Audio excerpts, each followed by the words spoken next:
L'estimation, c'est qu'il y a un tiers des cancers qui sont sous dépendance directe d'une mauvaise alimentation. C'est-à-dire que si on comprenait toutes les clés, tous les mécanismes, et qu'on changeait notre alimentation en conséquence, on éliminerait d'office un tiers des cancers. Éco-table.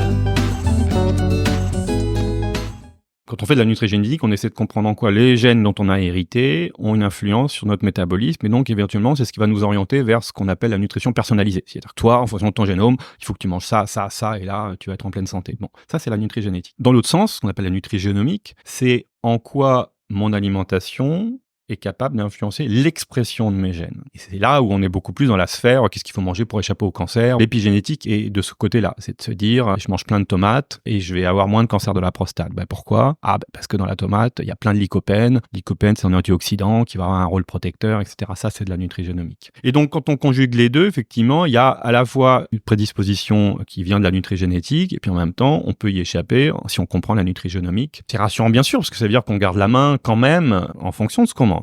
C'est quand même un tiers des cancers qui sont sous dépendance directe d'une mauvaise alimentation. C'est absolument non. C'est comme le tabac. Le tabac, c'est un tiers aussi. Donc, on a absolument besoin de comprendre ces mécanismes, de comprendre ce qu'il ne faut pas manger, de comprendre ce qu'il faut manger et de minimiser l'un et de maximiser l'autre, et tout en restant quand même dans une logique alimentaire qui reste aussi un tout petit peu agréable et conviviale et autre. Il ne s'agit pas de transformer l'alimentation en médecine, contrairement à certains adages.